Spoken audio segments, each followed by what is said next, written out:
Welcome to PowerPoint 2010 Audio Options. I'm Trainer Lori.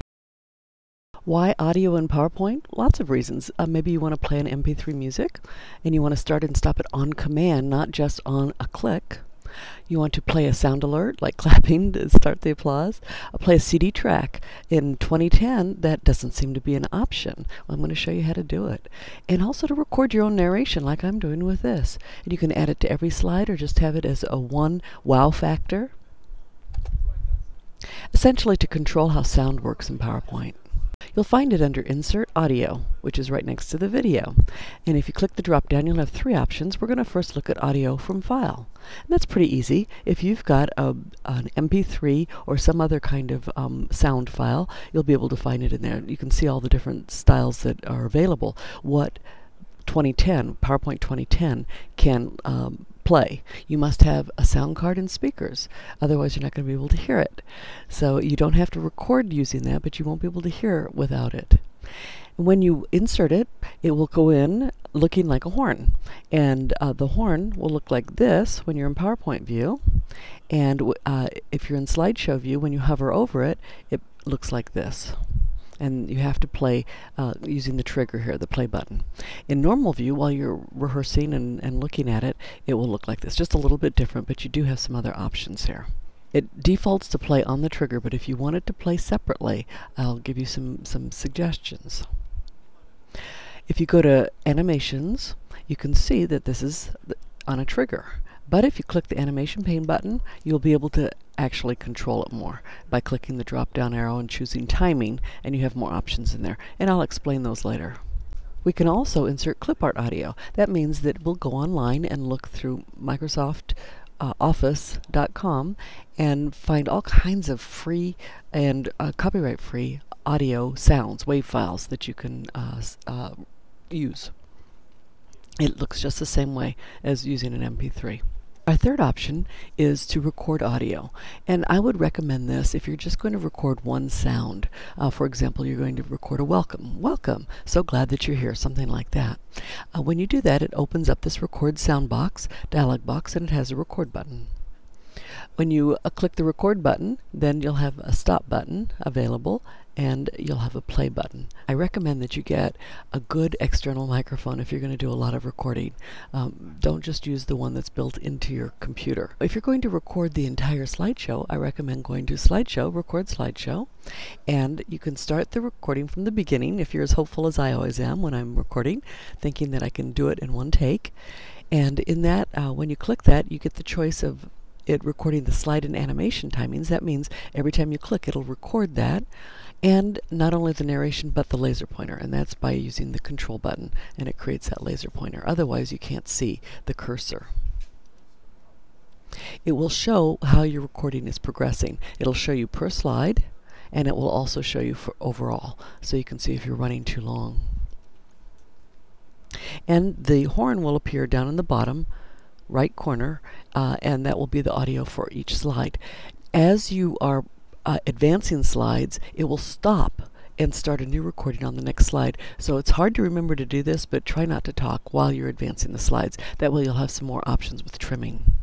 If you want to play a CD audio track, if you don't know how to rip music off of a CD, or if you simply just don't want to, you just want to use the CD, then we used to be able to have this option under 2003, Insert Movies and Sounds, Play CD Audio Track. However, it's gone in 2010. What we do have is the option to put it on the Quick Access toolbar.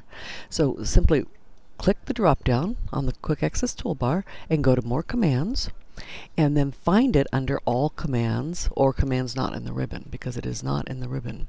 And it's called Play CD Audio, so it'll be under the P's, and then just click Add, and then OK, and it will add it to your Quick Access toolbar. You will get this dialog box, and you can see you can choose what track to start at. It doesn't go by name. It doesn't know the names, so it'll be track 1, and if you only want it to play track 1, you'll have it end at track 2.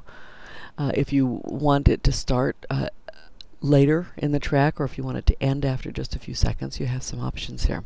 Also, please note, it will tell you that this is a CD audio. It is not embedded in the presentation. That means you must have it if you're going to play the presentation.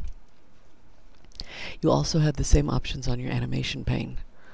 So you can choose, and if you go to the third setting here, it's the same as what you'll get the first time when you go to play it. So you have the option to come back to this again. Now let's look at some other options. Let's say that this is just a normal MP3 that we want embedded. And so we can go to our animation pane, and it doesn't matter if you choose effect options or timing. Either one will give you the dialog box. It'll just choose a certain tab to be on. And notice there is no audio settings over here. So that's the only way you can get in here is through effect or timing.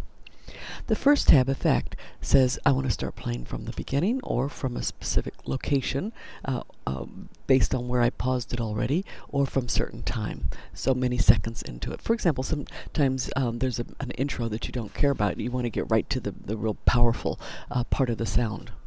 You can also choose to stop playing after a current slide, or if you wanted to go for the entire slideshow, then you'll want to know how many slides you have and put that in there. So if you have 33 slides, you'll say after 33 slides. If you add 2 or 3 slides later, it will stop before the end of the slideshow, so keep that in mind. Under timing, this is where you can change from the trigger. Remember, the trigger is the default. Start on the effect of clicking the arrow that comes with it. But if I want it to just play as part of a click sequence. For example, I just want you to click anything. If you have a nervous speaker and they don't know what they're supposed to click, then just by clicking anything, you can make it play. Or you have some other options. You can just say simply after previous. As soon as the slide opens, start playing the music. And so that would be after previous. But remember, you must hit animate as part of a click sequence to get that. You can also have it repeat. So if you like the song and you don't think it's going to annoy people, you can have it repeat multiple times. And you can also have it start on the effect of something else. It doesn't have to be the actual the horn, but it could be something like this. This happens to be a text box that I made look kind of like a button, and so that helps, especially a new speaker, somebody who isn't familiar with all the options in PowerPoint. That will say, click here to start music. In fact, you might even put on there, click here to start music. And then finally, on the third setting, you can see with an MP3 we don't have as many options, but it does tell you that it is contained in the presentation. That means it is embedded, so you don't have to worry about traveling with it.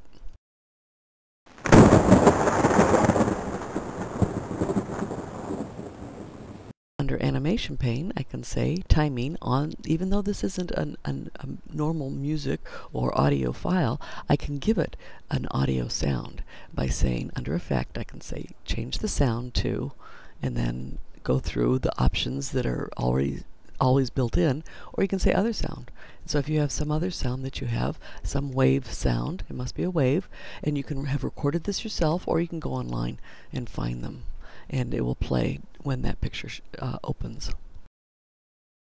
If you need to show your video, your PowerPoint presentation with your audio in it online, or if you plan to sell it, remember that you must have permission to use the music, especially copyrighted music. But you don't need permission for a copyright-free or royalty-free music. So be sure to do a search for that kind of music if you are planning on posting it online. That's all this time. I hope you enjoyed it. If you did, please click like. See you next time.